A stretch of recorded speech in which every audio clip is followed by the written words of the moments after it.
never wanted to go into politics. Sometimes I still wonder what I'm doing here. I saw how my father was persecuted, the threats on his life, my heart growing cold when I didn't want a life such insecurity.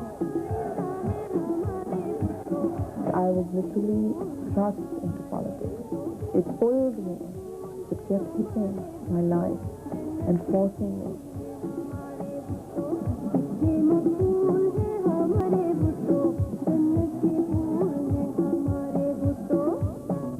She has film star appeal, is the stuff of which, in December 1988, as leader of her father's Pakistan People's Party, Benazir Bhutto became her country's Prime Minister.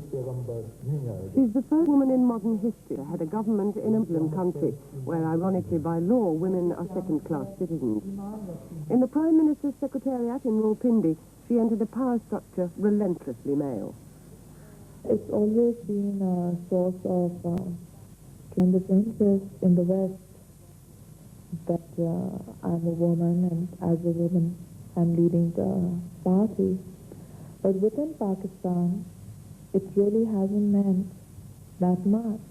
I have been in the political field for 11 and a half years before the party succeeded. And it was always the ideals for which we were battling. But I think that in the countries of the East, it has to do with the background. You know, my father was the elected Prime Minister. He was a powerful figure in his own right. And when he was martyred, the fact that my mother and I kept alive the banner of his party gave us that respect. And so too in a country like Sri Lanka or India or even Bangladesh, where women who are forced into the political field through death are viewed with a greater respect. The respect of ordinary people in Pakistan accords her almost regal status. In the harsh world of realpolitik, it's still early days. She heads a cabinet, many of whom have no experience as ministers, nor indeed in parliament. At 36, she's the youngest Prime Minister in the world. The country's social and economic problems are dire. The PPP has no absolute majority in Parliament, and there's little room for manoeuvre caught between the military, Muslim fundamentalists, and the needs of the people who brought her to power.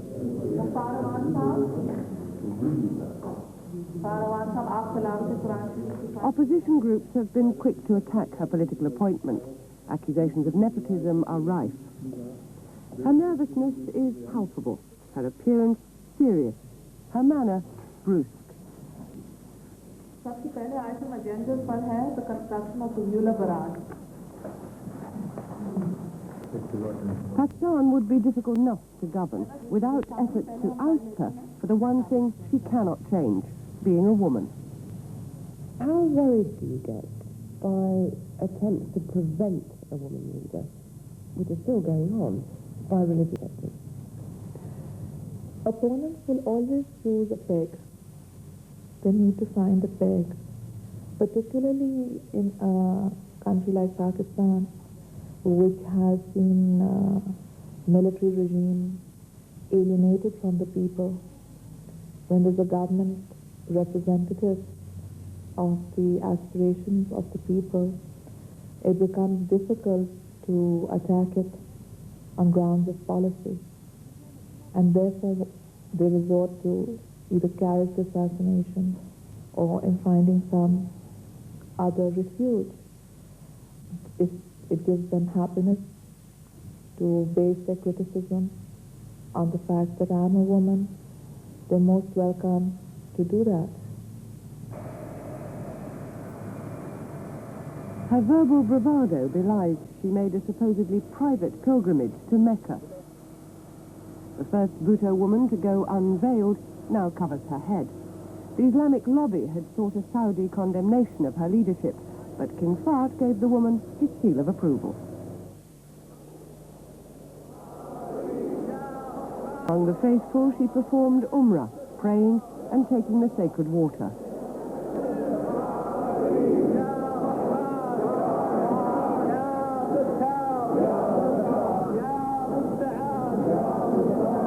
It's so important for all Muslim countries to project an Islam which is humane, which believes in freedom, and which believes in dignity. The fundamentalists have had the monopoly on Islam, and it's not been fair because for many of us, Islam came as a religion of tolerance, not of bigotism.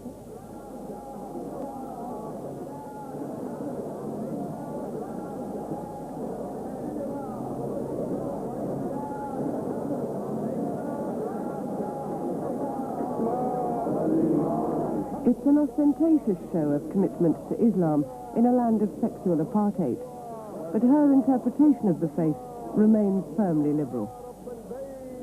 What are you saying with the covered head and at the same time wearing makeup, those two images juxtaposed? I suppose two images, as far as I'm concerned, don't really have to do with politics. They have to do just with my person. I think you have to be your person. And when I was in Pakistan, on the whole, I did wear dupattas, and I always used light makeup, and I continue to do the same. I haven't let my political life come in the way of my personal appearance or the person I was before. You seem to wear very simple clothes, simple jewellery. A particular jacket that I've noticed you wearing is very simple. Is that a conscious decision? Believe me, it's not conscious. It's just that I haven't had time to shop. So I wear what's available. And it might surprise you to know that the jacket that I wore was one that I've had since 77 when I was at Oxford. I just have two jackets, the one from Oxford and the one I got when I was in exile, and I got it from the CNA in Geneva. So it's not really the height of fashion, but it's just something I have.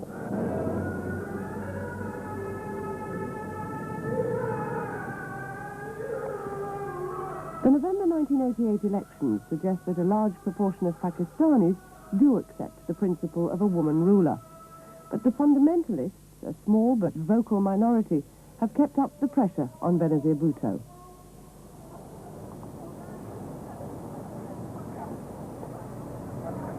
As recently as March, the Ulema Conference, the leaders of Islam in Pakistan, launched a campaign to bring an end to rule by a woman. Prime Minister Bhutto chose a women's meeting to reply to the mullah's attacks. The All Pakistan Women's Association, celebrating its 40th anniversary in Karachi, has a history of struggle for women's rights.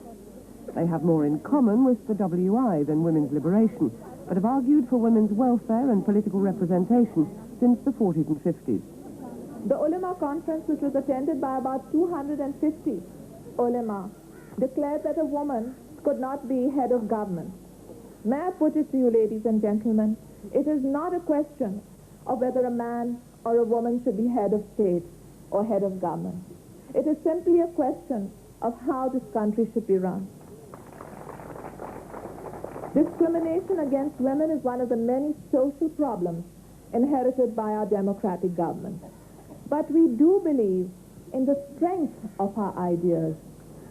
And we believe that by the end of the 5.5 years for which we have been elected, we will leave a society where there is dignity, there is equality, and where women do not have to fear the state, but see it as their succor and as their protection. And so to the succor of her home province of Sindh, and the uncompromisingly macho heat and dust of Jacobabad's annual horse and cattle show. It's her first visit since the election, and a show of thanks for staunch political support. Here, the question of her sex is not at issue. She is the martyr's daughter, taking over her father's role unquestioned, and imbued with the aristocratic status of her rich landowning family. Sindh is a particularly underdeveloped area of Pakistan. Only 1 woman in 100 can read. Schools are thin on the ground for boys. Girls hardly get a look in. Benazir's background meant equality of opportunity. She was educated in convents, at Harvard, and then at Oxford University. She was a child of the East, a young woman of the West. Her father saved his controversial premiership. What if the whole of East Pakistan falls? So what if the whole of West Pakistan falls? So what if we are obliterated? We'll build a new Pakistan. We'll build a better Pakistan. We'll build a greater Pakistan. We will fight. We'll go back and fight. My country hearkens for me. Why should I waste my time here in the Security Council? I'm going. Zulfikar Ali Bhutto was the first democratically elected Prime Minister of Pakistan. He introduced a populist style to politics, which him. She saw herself as a diplomat, or perhaps the 7 elections were followed by a coup d'etat. Bhutto was jailed, and the unwilling Benazir drawn into politics. I suppose the one fact was the imprisonment of my father, which galvanized me and thousands of other Pakistanis into the political life. The man behind chief military commander and a close colleague. A Muslim fundamentalist, his military rule was to last 11 years. On April the 3rd, 1979, Bhutto was hanged in his cell. Elector's furies were unleashed. He thought he could kill my father, eliminate all that he stood for. But throughout, what I really felt was anger. And that was, I think, ultimately sustained me. The paramount emotion was anger at India. I want immediate elections. What do you mean, March? I want elections now. He promised elections now. Why hasn't he given the elections? I'll tell you why. Because the PPP would have emerged with as large a majority as it got in March. And if it had emerged with the majority it got in March, it would have made liars out of every single person that said there was busy. I remember now how young and foolish I was 11 and a half years ago, how impatient and how emotional. And I've come a long way only because of experiences. It happens so slowly, but it's experiences which shape us. The experiences were devastating for a young woman. First, she wept for her dead father. Her mother felt the lash of martial law, but for a time took over the party leadership. In 1982, Begum Nusrat Bhutto left Pakistan for treatment for lung cancer, leaving her daughter in charge of the party. What she saw as her father's martyrdom left Benazir with an overwhelming sense of duty to restore the family name and democracy to Pakistan.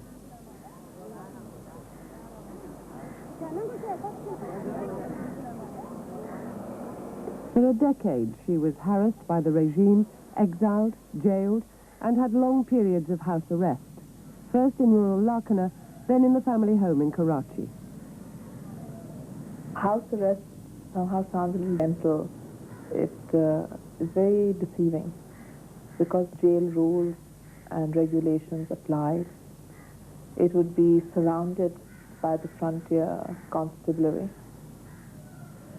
That house, which used to be so light, suddenly seemed oppressive. And then my mother's room was closed, she wasn't there.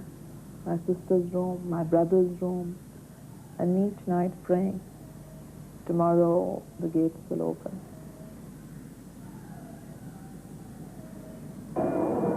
After a period of exile in London, Benazir decided to risk further arrest and return to Pakistan. In January of 1986, political parties had been legalized. In February of that year, Corey Aquino's People's Revolution gave Bhutto hope. Over the next martial law, she had to lick into shape a party which had had no representation in Parliament for years. It had to be ready for any election General Zia might spring on them. Now, therefore, I, General Muhammad Ziaul Haq, President of the Islamic Republic of Pakistan, hereby dissolve the National Assembly within... When Zia dismissed the government in May '88 and promised elections, it was mooted that he was exploiting his opponent's pregnancy. But she had released an incorrect date designed to confuse. Elections were announced for a month after the baby was due. But President Zia was not to fight that election. He was killed when his military plane crashed. The sabotage was thought to be the work of someone within the armed forces. Crowds flocked to the Faisal Mosque in Islamabad for the funeral, stunned by the sudden end of his domination of Pakistani politics. Elections were already scheduled. His death marked the end of military rule. The door to democracy was ajar. Benazir Bhutto emerged a mature politician, pleading for calm and resisting any public display of vengeance against Zia-ul-Haq. Everyone hopes that democracy will return to Pakistan on November 16th, and nobody wants to give any provocation or allow any incident to occur which can somehow tamper with the state. She began her election campaign 1 month after the cesarean birth of her baby left her ill and weak. She found the public support she'd hoped to attract. The Bhutto name and her charisma proved irresistible. Her energy and determination defied all assumptions about the weaker sex. The journey towards a major public event takes many, many hours. So that itself is exhausting. And on the way, waving, looking out, it takes something to keep the eye contact, to be responding.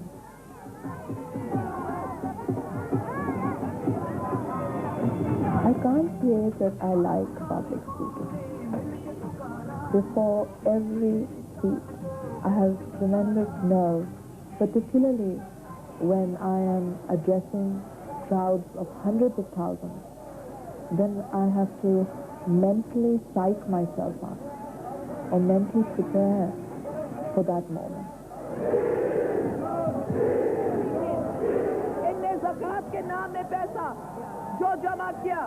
Once I start, then I just go into the flow of it and I forget where I am, I forget everything. I remember only the message. And there is such a flow of energy that at the end of a speech, I'm drained. Literally as though all I had inside has been rejected.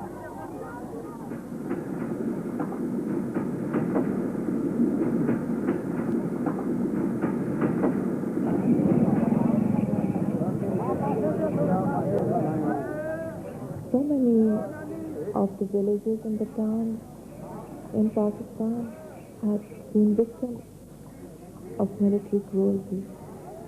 So perhaps for the outside world, it was more like a fairy tale. But for the people of Pakistan, it was a fight for their destiny, for their right to live as people and not as helpless citizens with nowhere to go, either for jobs or for justice.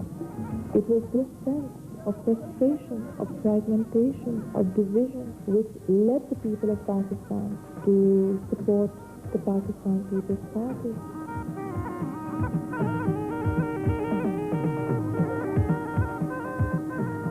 And I often think of John Kennedy.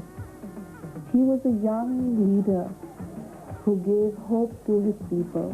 And that's what I'd like to see the PPP do in Pakistan. I'd like to sort of ignite the dream of the Muslim secularists and for people to have faith in themselves and in the country again. The Pakistan People's Party won the election with 92 seats out of 237, a slim majority on which to build a governing coalition. As the Muslim League moved into opposition, Benazir Bhutto took her seat in the National Assembly for the first time. I think the more moving moment was perhaps when I entered the Parliament building and they led me to the chair where my father had sat. There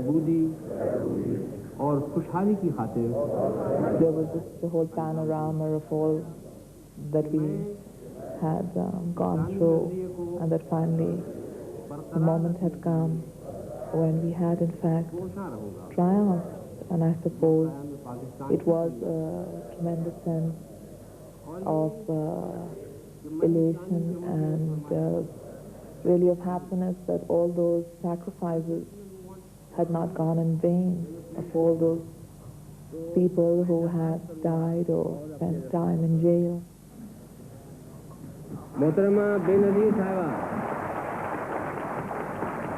At 35, a mother for just 2 months, Benazir Bhutto became one of only 4 women prime ministers in the world. The child of the 60s had grown into superwoman. I grew up and I was studying in the late 60s and the early 70s. And at that time, all the literature on women or by women writers was that women could do different things. And I was influenced by that. Do you see women and the position of women in this society as a priority of yours? There are so many priorities. I see national unity as my number 1 priority, economic development as the number 2. And in fact, both the priorities are so intertwined, because without political stability, you don't have economic growth. Without Women seem to expect an awful lot from another woman when she comes to power. When you look across the world, it often seems that those expectations are misguided. Would you say they're misguided? Not at all. I think women rightly expect more of women leaders. They expect them to identify with their hopes and to be more responsive to their problems, and they have every right to feel this and to hope this. We in Pakistan are particularly concerned about women and greater representation for women, because we can feel as women the problems that they face. But Prime Minister Bhutto inherited General Zia's repressive Hadood laws. Women are firmly put in their place, not only from a legal, but a psychological point of view. Just the fact that a woman, by virtue of being a woman, was not considered worthy. Worthy in terms of giving evidence, worthy in terms of being a person in her own right. And it was drummed in time and again that a woman should not work or should have no life other than that within the 4 walls of a house. And it didn't seem right that women should be prisoners simply because they were women. Nor did I or my friends consider this part of Islam, because for us, Islam always preached equality of man and woman. And in fact, Islam gave women property rights, thus enabling them to be economically viable and therefore independent. I strongly believe that the independence of each one of us, whether man or woman, comes from the economic realities. During General Zia's presidency, women had come together to protest against the imposition of the Hadood laws. They faced severe reprisals from the police.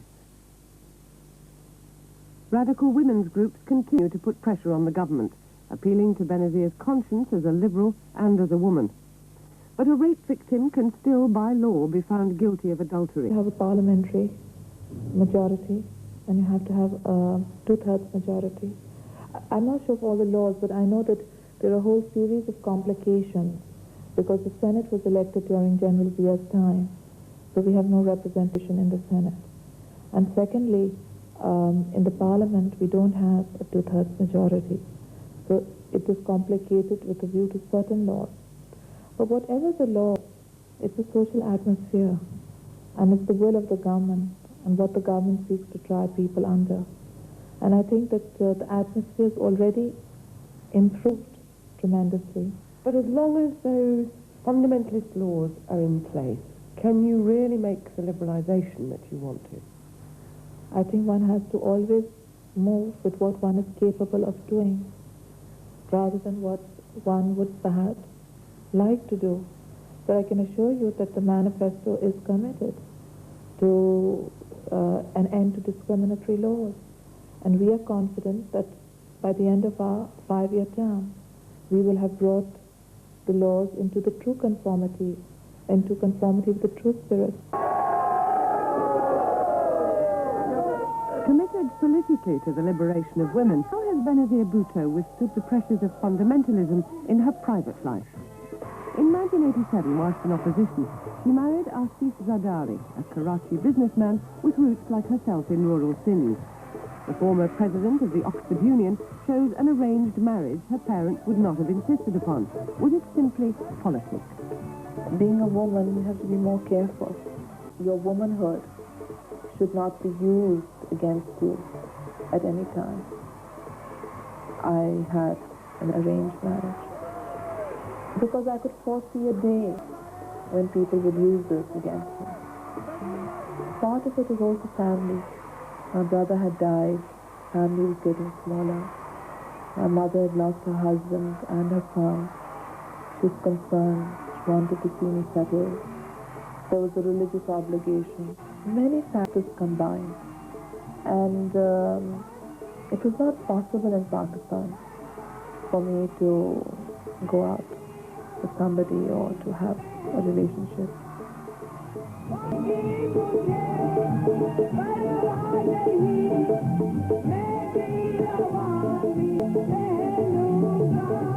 It was such a controversial marriage when it took place.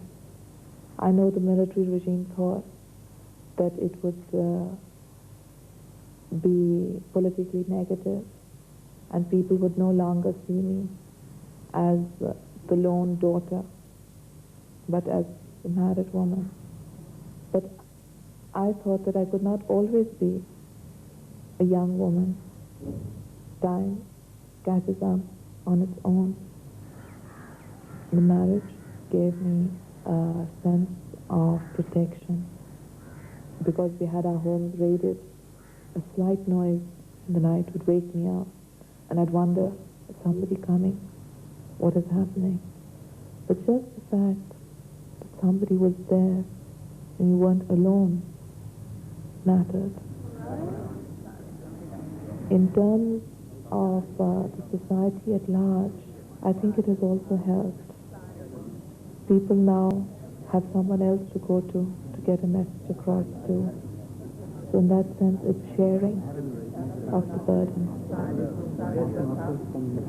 It is difficult for him because he's used to having a life of his own. But then he feels sorry for me, I suppose. Her baby son, Bilawal, is usually carefully shielded from the public eye, held tight in her private world. How much does the baby pull you away, though, from the affairs of state? As he's a very good baby. He doesn't cry and he's always smiling. And so whenever I see him, which is in the morning and the night, it's very accommodating. My special assistant, General Barber, is wanting to know when I'll bring him to office. So I said, give him a month or two. You okay? Since her election, the Prime Minister has inevitably compared herself with other women leaders. She met Korea Kino in Japan. How do you do, Mrs. Aquino? Pleasure to meet you. The two families have obvious parallels. Finally, I was very much looking forward to meeting you earlier. The note of this was in 1978. When I met with President Aquino, I've met many leaders, but when meeting her, I did feel that here is a compassionate person. Following it from that time, because I knew she was very tough and had faced difficulties. But meeting her, she seemed so caring and so compassionate. And that really went out to me. And I was also reading a recent French magazine a friend had sent to me, which talked about the early Islam and women who had been in power at the time. And they also mentioned that women tended to be more caring. Perhaps it's out of the sense of nurturance that all women biologically have. I don't know.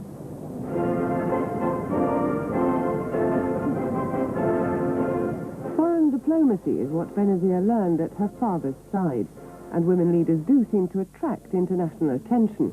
The invitations flooded in. She's quick to exploit the good relations her father had built. China was an early visit. She has an obvious aptitude for diplomatic relations, but doesn't enter the lion's den alone. On her right is her foreign minister, Yaqub Khan, inherited from Zia's cabinet. He thought to be part of the deal she made with the old guard not to rock the foreign policy boat. Madam Prime Minister, within weeks of your election, India and Pakistan have a long history of aggression. But the son and the daughter of the subcontinent, Rajiv and Benazir, have much in common. to steer the ship of our regional... There are signs of understanding and cautious cooperation between the two. Your legendary courage and your sacrifices have made yours a household name in South Asia. Your energy and dynamism carry the promise of a new impetus to our cooperation. We see your far-reaching vision as the harbinger of new dimensions to regional cooperation in South Asia. Thank you.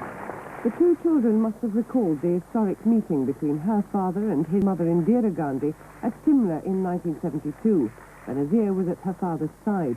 Now she chairs the South Asian Association for Regional Cooperation. But the relationship which overshadows all other foreign policy is with the United States. She moved quickly to impress the Americans after Zia's death, a sign of political maturity and the pragmatism which is rapidly becoming her watchword. The United States needs Pakistan. It's a frontline state. Any U-turn on her part could tilt the balance in Afghanistan back towards the Soviets. And Pakistan needs American aid. Her main problems are economic: a long-standing debt, a large army to feed, 3 million Afghan refugees. It's a mainly agricultural country, but farming methods are underdeveloped. There's unemployment on a grand scale. A quarter of Pakistan's population is thought to be unemployed or underemployed. Little has changed so far under Bhutto's government. There's pressure from the IMF to increase government revenue. The choice is touching her own class, Pakistan's powerful landlords who don't pay income tax, or taxing food, which would hit her popular support where it really hurts. Prime Minister Bhutto's ideas for solving these problems reveal very different policies from her father's socialism. Following the 80s fashion, she talks of privatization and small enterprise, in contrast to her father's nationalization program. She arrives for the official opening of a state-owned fertilizer factory.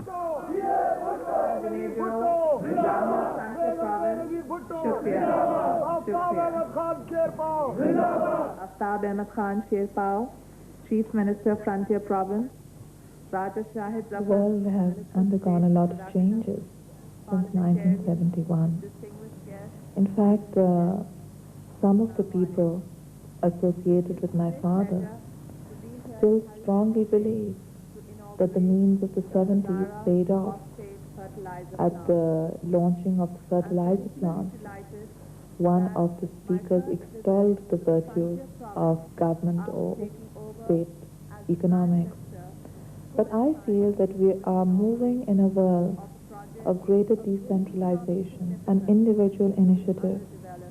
The military regime squandered all the money, and so we decided to cut the deficit through privatization. The real test lies in the manner this plant will run and administer itself. I know that the Secretary has very aptly pointed out the benefits of the public sector, and we would like to see the public sector take its role. But we would also like to cut out the red tape. We would also like to let individual initiatives come to the fore. So she's developed her own brand of politics and a quiet style of compromise, unlike her father's bombastic idealism. Has she now outgrown her dynastic role and overtaken the martyr's daughter? Is she now her own tough politician? I've never thought of myself as tough. I just never have.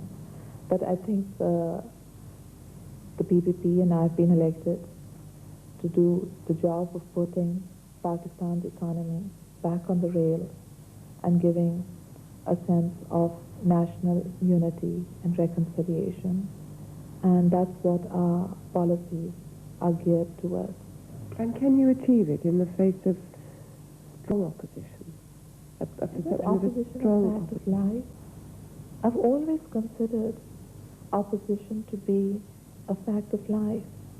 And in some ways, opposition is good because it does moderate one and therefore perhaps helps us find the right degree of consensus within the country. Of course, I get frustrated with our opposition at times, and I certainly think that there may be times when the government has to take a firm stand, such as the Islamabad incident over the Rushdie book.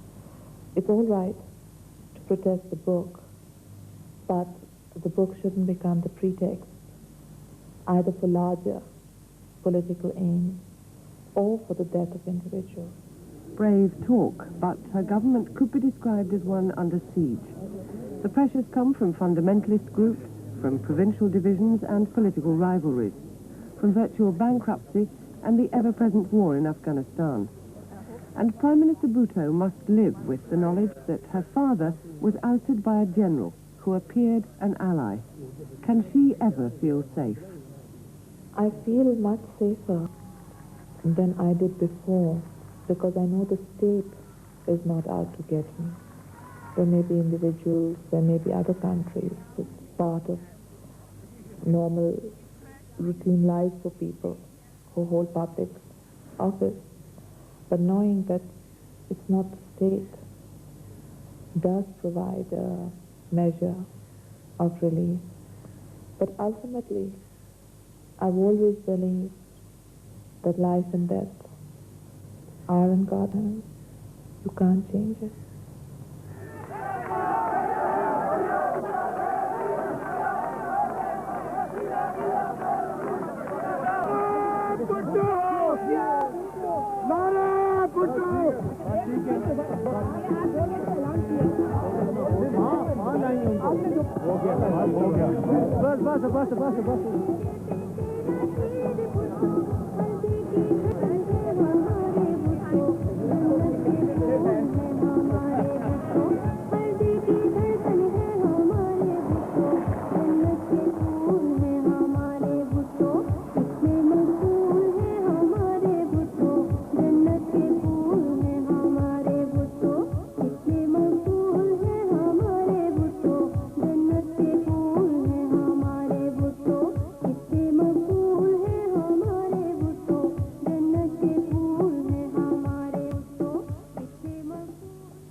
President Cory Aquino of the Philippines is the subject of the next program in the series at 9:35 on Sunday the 16th of July. Next week, BBC Two marks the In controlling. On Afghanistan, what prospect is there really of getting out of these years of stalemate? President Najib remains in power in Kabul. The Mujahideen have effectively conceded defeat on Jalalabad. Where is this awful impasse and this awful war now going? If political settlement is to be brought about, then it's important that the present administration step down and pave the way for an end to the civil war. Do you see any signs that they could do that? I think that political pressure by the countries which have influence should be mounted to that end. If President Najib stays on, will the civil war end? Will the refugees in Pakistan go back? After all, it's not just Pakistan's hesitation. Neither the Iran-based Mujahideen or the Pakistan-based Mujahideen, the emigres, King Zahir Shah, the commanders, nobody accepts the present setup. And when they don't accept the present setup, that means continued civil war. And for Pakistan, that means 3.5 million refugees. That's not acceptable. And that's why it's important to try and find a way out and bring about a political settlement. The Prime Minister of Pakistan, Benazir Bhutto.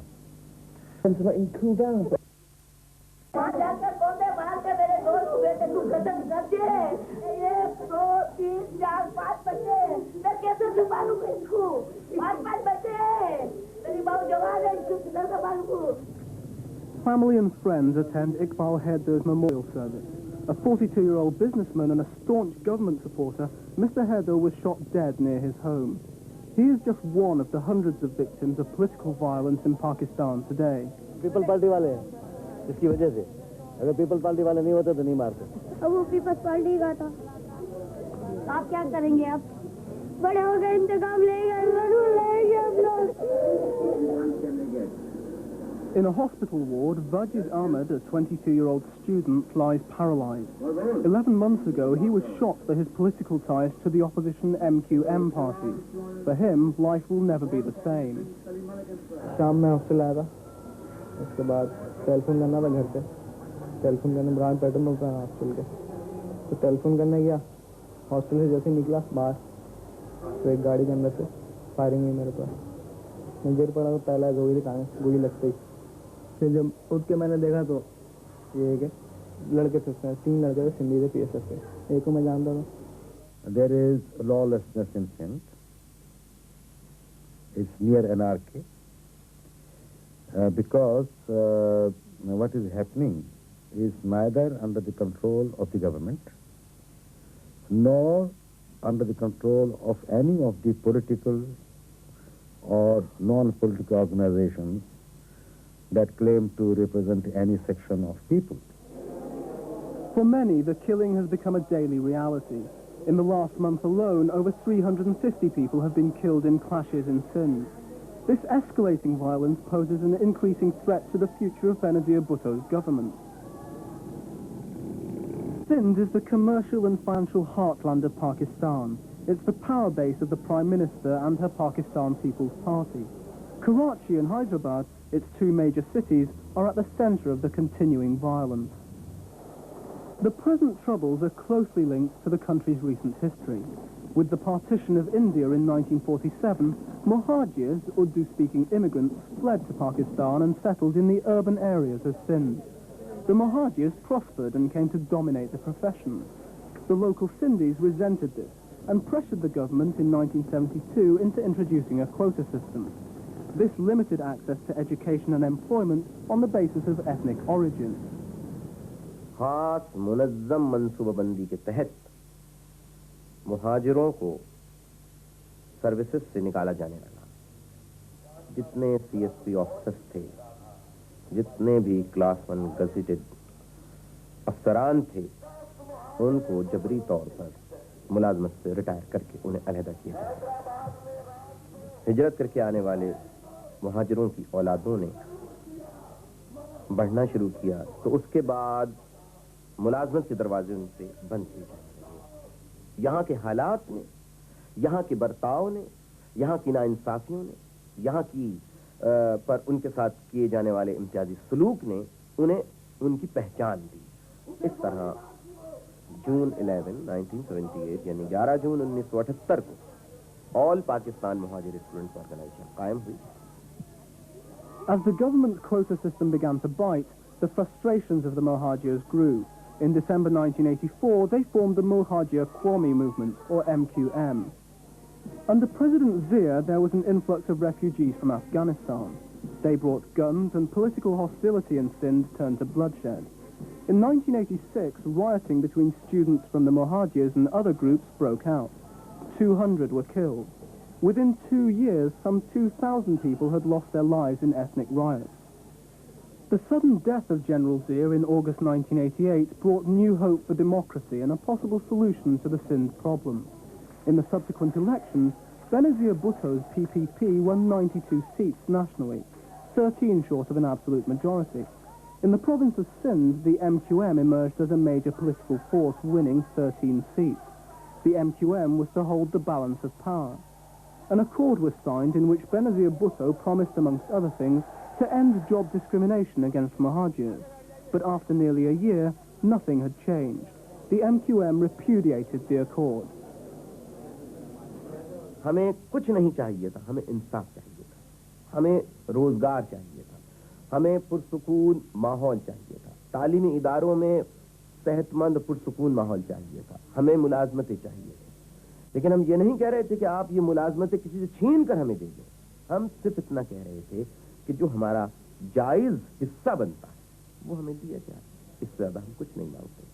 Some people of the MQM had been arrested. Some others had been convicted, and not in our time, but convicted of violent crimes. Before we came into government, the MQM wanted those people to be released. We decided that we could not release people who had been found guilty or who were accused of violent crime, particularly in the charged ethnic atmosphere. And that was really the main cause, the main point of disagreement and the main demand of the MQM, which we refused to meet as the government of Pakistan and the government of Sindh, that the MQM finally broke its accord with us. With the breakdown of the accord, the supporters of the MQM and the PPP sought to settle their differences with guns and street violence. At the centre of this continuing battle are the student wing of the MQM, the All Pakistan Muhajir Student Organisation, or the APMSO, and the PPP's People's Student Federation, or the PSF. In February this year, the conflict escalated with the killing of Najib Ahmed, leader of the PSF.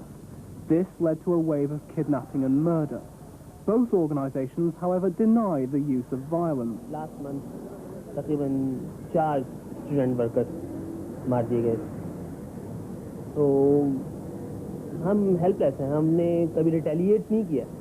इनके खिलाफ violence का अगर इस्तेमाल करना शुरू कर दिया, यकीन जाने कि चंद दिनों में तमाम तलबा तंजीमें यहाँ के तालीमी इदारों से ख़त्म हो जाएंगी। लेकिन ये इस तरह का कार हम इस्तेमाल करना नहीं जा रहे। तो हमारे 3 साथियों को शहीद किया गया था।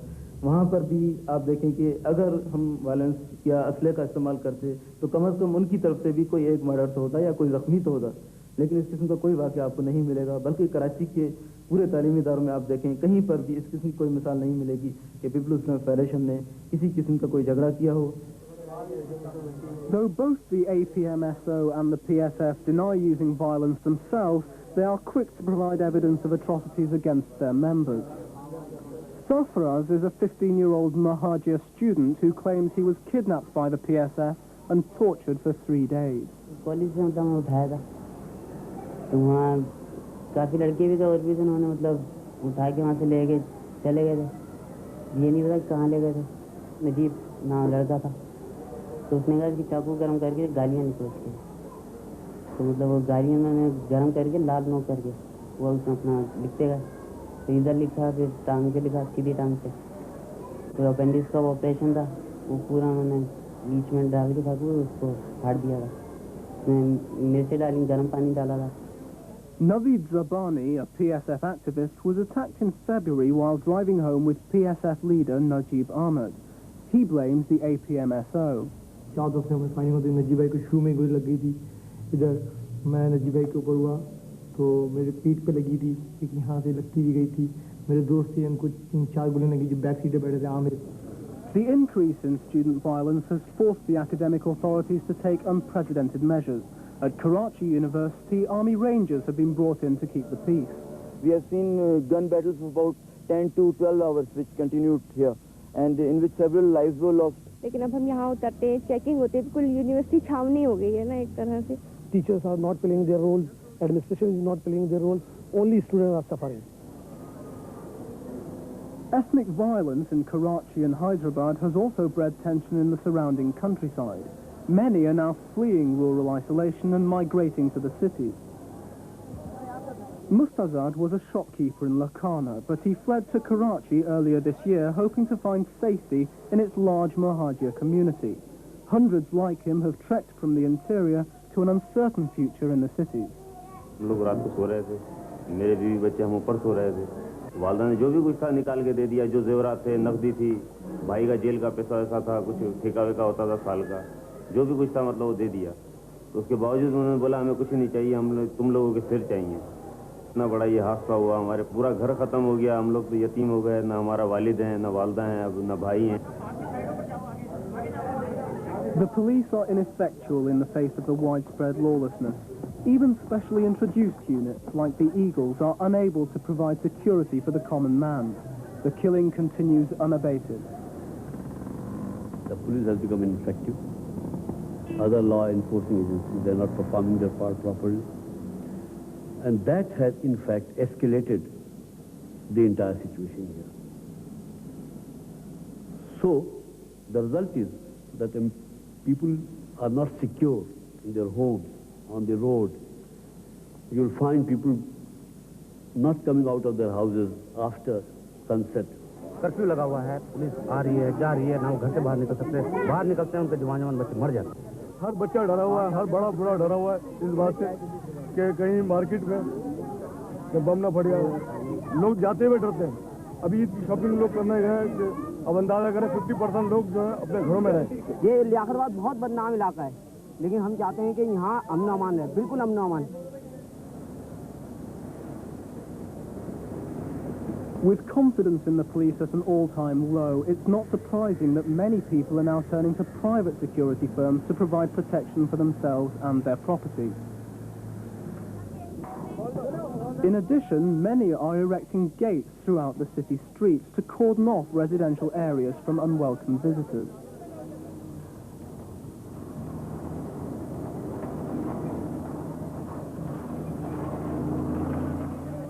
In both Karachi and Hyderabad, kidnapping has rocketed.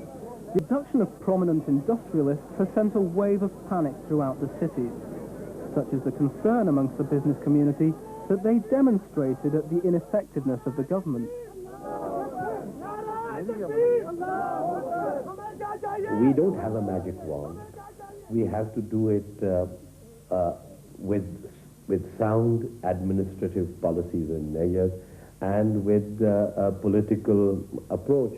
And I think we are going about it. I think the extremists in the ethnic groups are being marginalized mainly because of our policies. They are becoming a little frustrated and desperate, so there has been a climb in crime rate and in ethnic violence because they're becoming desperate. As the number of people killed increases, the political credibility of the Prime Minister has reached its lowest ebb. There is now growing cynicism even amongst her party faithful. Khaliqul Zaman, a leading Sindh politician, is one of the Prime Minister's closest friends and allies. He, like many other PPP activists, is concerned that BeNazeer Bhutto has taken no new initiative in Sindh. As far as the organization activists of party are concerned, they are totally disappointed. As I know her, she would not believe that what we say is true. She thinks and believes, in fact, that she's getting stronger. She thinks she will never lose in Sindh. She thinks she's getting more stronger at Punjab. That is what she believes. She will be a very big loser if she doesn't listen to all this and changes her ways and do something about it. Since the beginning of the year, some 800 people have died in the ethnic violence, and with no solution in sight, many feel that the only institution that can restore peace is the army. 2 weeks ago, BeNazeer Bhutto withdrew 25,000 troops from the Indian-Pakistani border for redeployment in Sindh. The threat of an army takeover has once again begun to loom in Pakistan, despite the government's denials. The army is bound by the Constitution. We have a civilian government which is competent to handle things. It's an democratically elected government. The army is subordinate to the civilian authority, and it will come out as and when the civilian authority requires it. I don't think there is any fear of the army taking over merely because it is being used in pockets or in certain areas from now and then or from time to time. I do not think that the Army High Command has any other wish than restoring calm and quiescence in Sindh as well. But I will not be surprised if certain elements within the army have their own ideas and ambitions. As long as Benazir Bhutto fails to tackle the strife in Sindh, fear of an army takeover is bound to continue.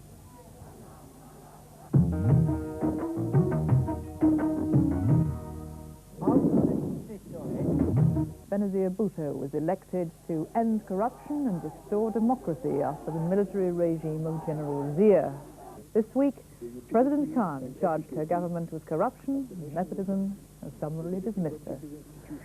The army has been implicated in this extra-parliamentary move, raising the spectre of the return of a military regime and making doubtful this president's promise of elections on the 14th of October. Even if elections are held, the corruption charges may bar Bhutto from running.